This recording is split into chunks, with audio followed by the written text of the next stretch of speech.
रौनक, तुम मेरी माँ से कम नहीं हो। मुझे इस बात का एहसास है।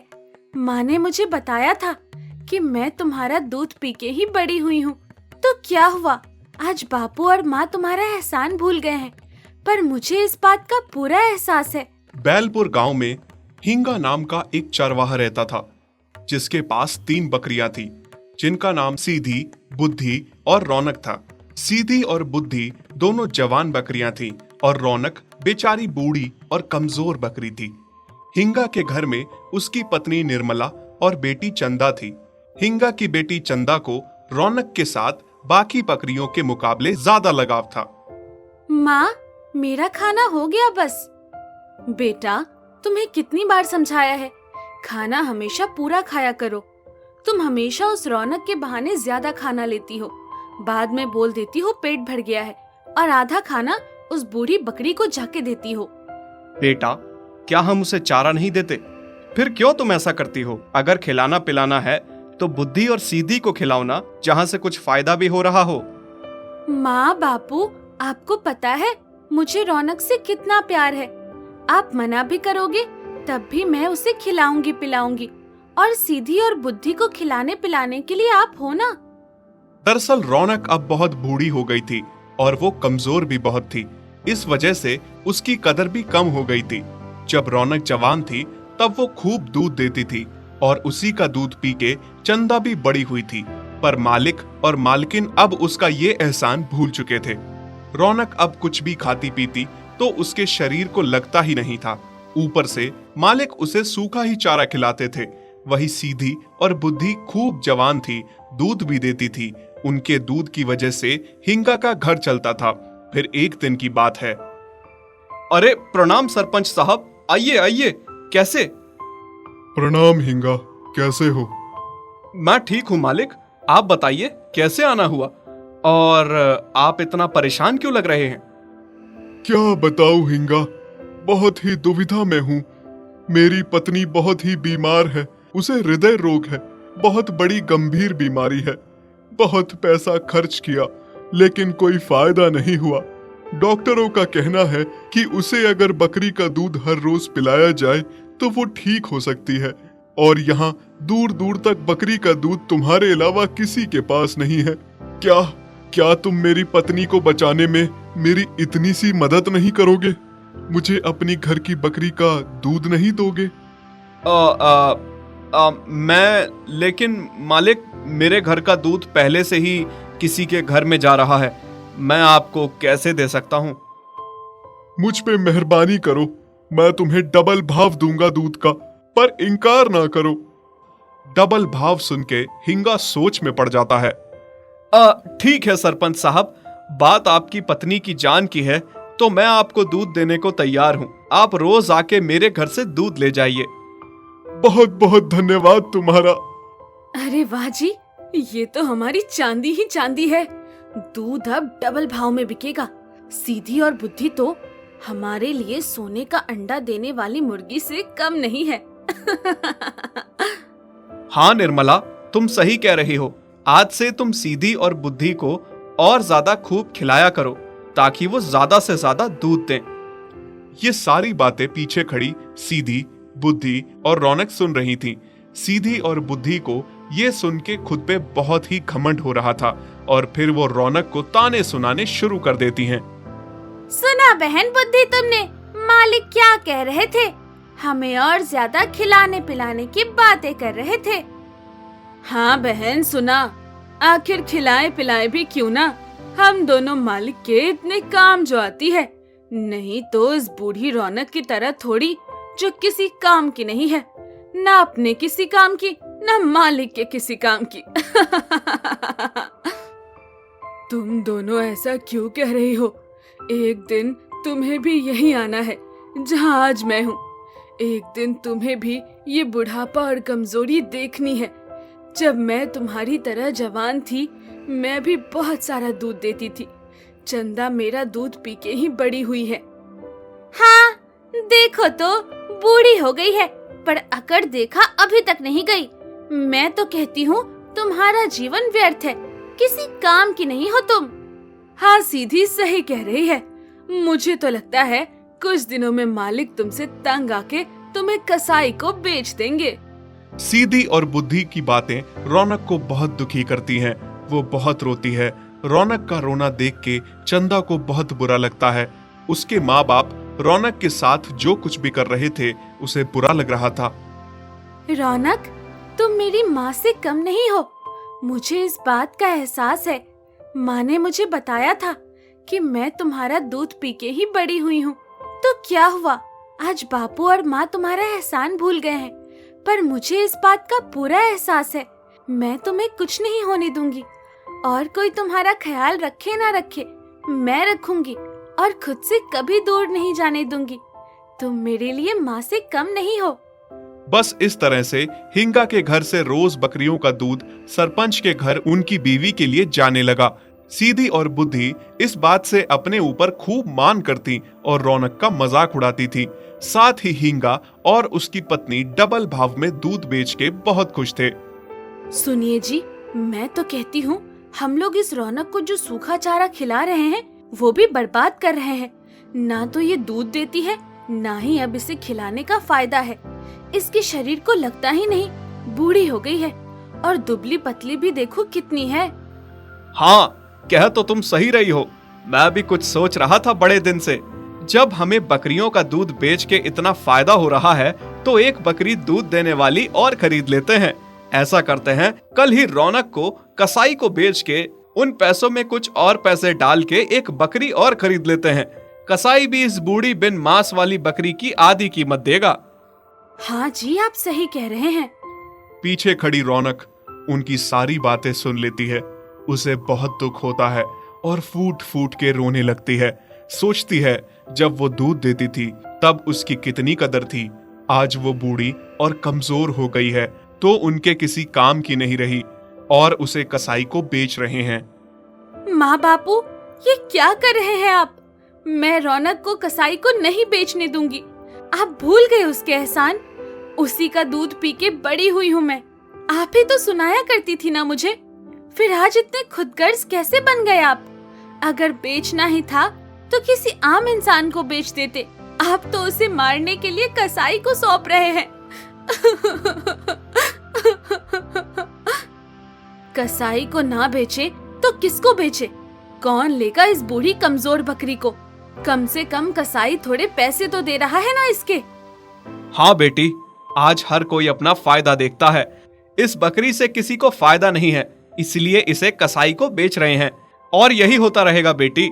कल को अगर सीधी और बुद्धि भी बूढ़ी हो जाएंगी तो दूध नहीं देंगी तो नई बकरियां लानी पड़ेंगी और उनको बेचना पड़ेगा।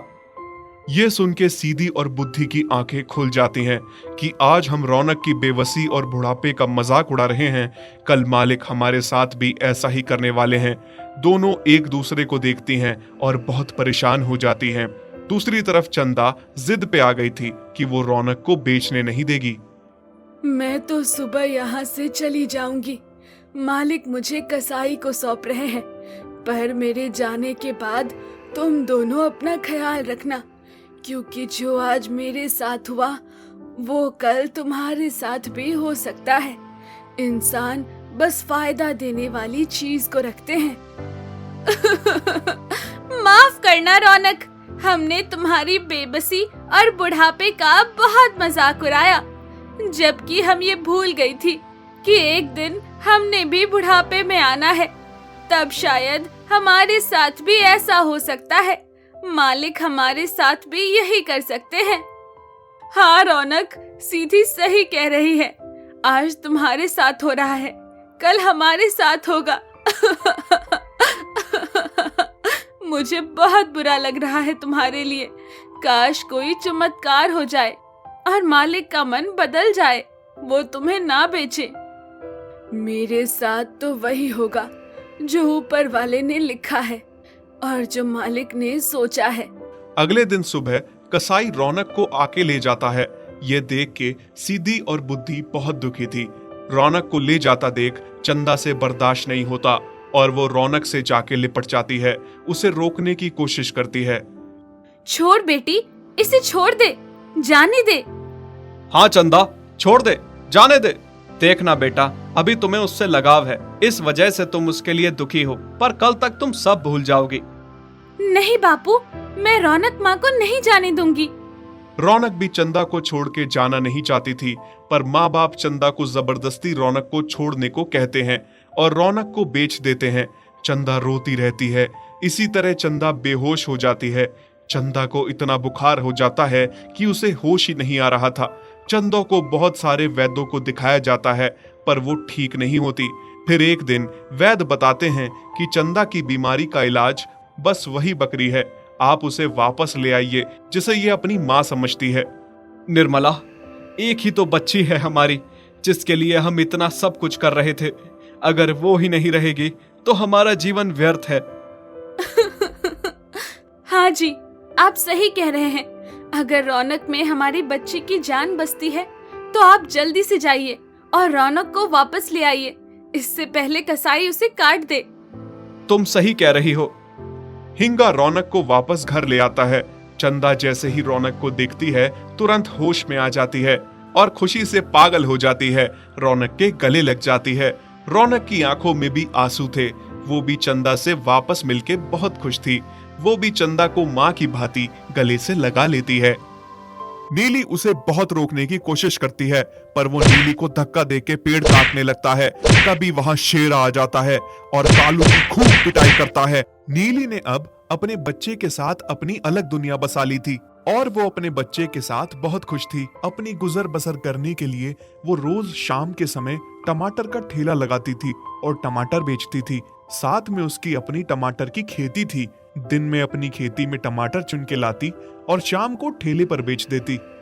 टमाटर ले लो, ताजा ताजा लाल लाल टमाटर ले लो। नीली बहन, 1 किलो टमाटर कैसे लगाए? बहन 10 रुपए किलो है।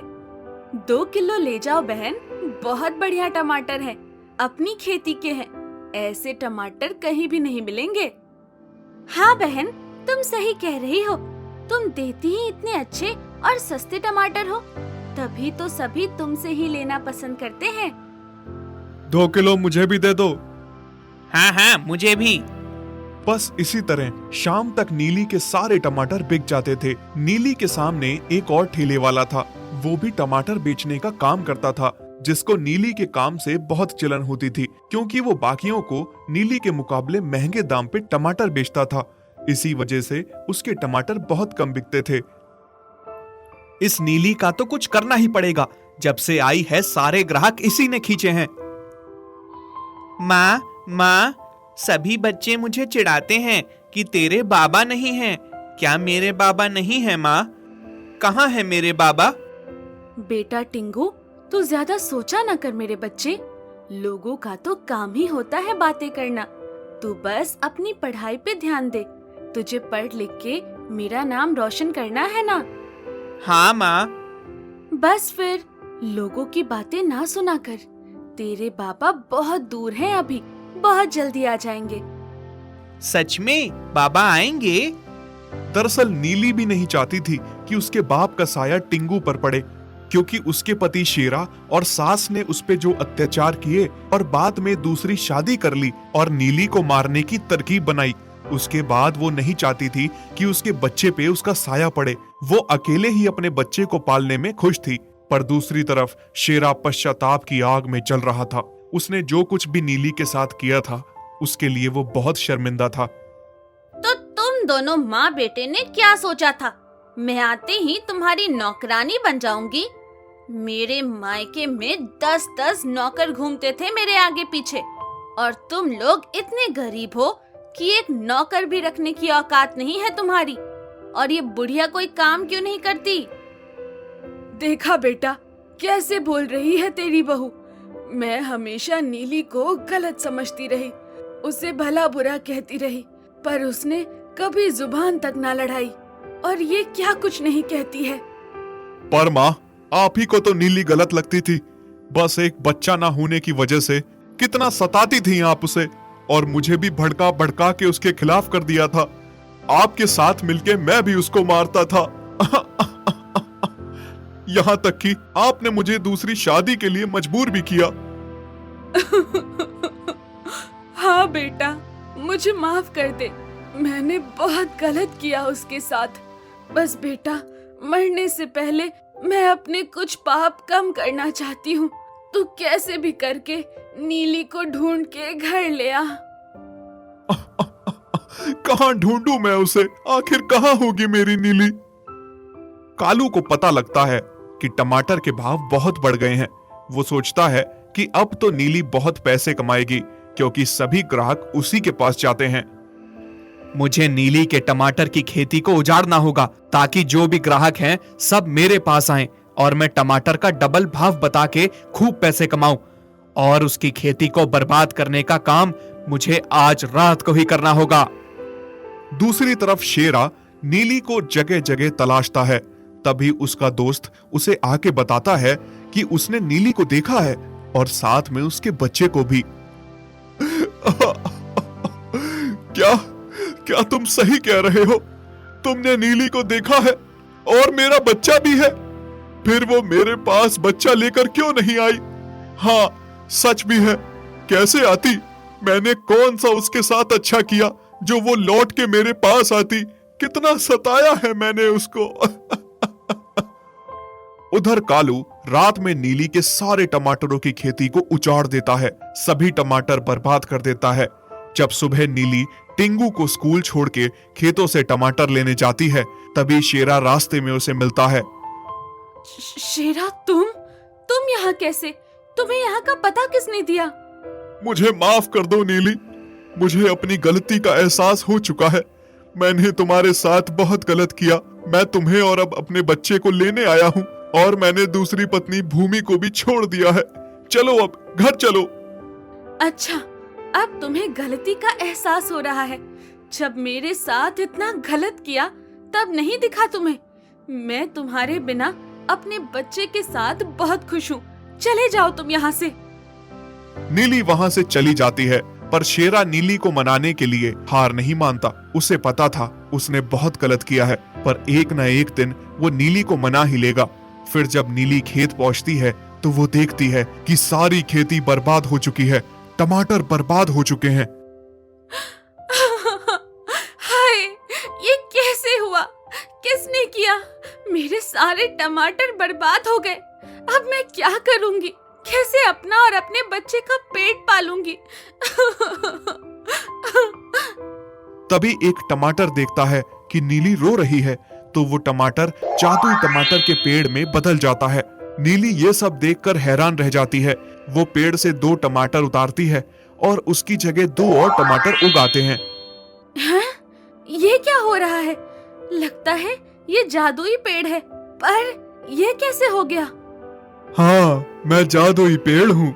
मैं तुम्हारी मदद करने आया हूँ। मैंने तुम्हारी परेशानी सुनी, इसलिए मैं तुम्हारी मदद करने आया हूँ। अब तुम मेरे पेड़ से जितनी बार टमाटर उतार के ले जाओगी, उतनी ही टमाटर आ जाएंगे। ये टमाटर कभी खत्म नहीं होंगे। अब नीली बहुत खुश थी। उसने जैसे ही टमाटर टोकरी में उतार के रखे, उसकी जगह और टमाटर उगाए। अब नीली टमाटर लेकर बेचने चली गई। दूसरी ओर कालू बहुत खुश था कि अब उसके टमाटर बिक रहे हैं और वो लोगों को महंगे भाव पे बेच रहा था। फिर जैसे ही नीली टमाटर का ठेला लगाती है, सारे ग्राहक उसी के पास दौड़े चले आते हैं। हाँ? अरे, ये क्या हुआ? इसके पास टमाटर कहां से आए? मैंने तो इसकी खेती बर्बाद कर दी थी ना। आओ भाइयों और बहनों, ताजा ताजा टमाटर ले लो और आपको उसी पुराने दाम में टमाटर मिलेंगे। चाहे जितना भी भाव बढ़ जाए, मैं आप सभी को उसी सस्ते दाम में दूंगी। सारे नीली से टमाटर खरीद के बहुत खुश थे। सुबह सुबह जाकर टमाटर का टोकरा भर के लाती और शाम को सारे टमाटर बेचती। अब नीली का कारोबार पहले से भी बहुत अच्छा था। वो गरीबों की मदद करती, उन्हें पैसे भी देती और फ्री के टमाटर देती। फिर कुछ ही दिनों में कालू को नीली के जादुई टमाटर के पेड़ के बारे में पता चलता है। वो उसके पेड़ को काटने जाता है। उसी समय नीली भी खेतों की तरफ आ रही होती है। ये क्या कर रहे हो? अच्छा, इसका मतलब वो तुम ही हो जिसने मेरे खेत में टमाटर की फसल को बर्बाद किया था। हाँ, मैं ही हूँ। मैंने इतनी मेहनत करके तेरी फसल बर्बाद की, लेकिन कोई फायदा नहीं हुआ। पर अब मैं इस जादुई पेड़ को ही काट दूंगा, सब कुछ खत्म कर दूंगा। तेरी वजह से मेरे टमाटर कोई नहीं लेता। नहीं, तुम ऐसा नहीं कर सकते। मैं तुम्हें ऐसा नहीं करने दूंगी। नीली उसे बहुत रोकने की कोशिश करती है, पर वो नीली को धक्का देके पेड़ काटने लगता है। तभी वहां शेर आ जाता है और कालू की खूब पिटाई करता है, पेड़ को काटने से बचा लेता है। तुम्हारा बहुत बहुत शुक्रिया। आज तुम ना होते तो वो पेड़ काट लेता। कैसे ना आता मैं? मुझे तो अब तुम्हारी हर जगह रक्षा करनी है। बस एक बार मौका दे दो, मैं तुम्हें और अपने बच्चे को बहुत खुश रखूंगा। नीली शेरा को एक मौका दे देती है, शेरा के गले लग जाती है रोते रोते और अपने बच्चे से भी उसे मिलाती है। फिर शेरा और नीली दोनों टमाटर का व्यापार करने लगे और पूरा परिवार खुशी से एक साथ रहने लगा। यदि आप ऐसी कहानियां और देखना चाहते हैं तो हमारे चैनल को सब्सक्राइब करें और बेल आइकन पर क्लिक करें ताकि हमारी सारी नई वीडियोस आप सबसे पहले देख सकें।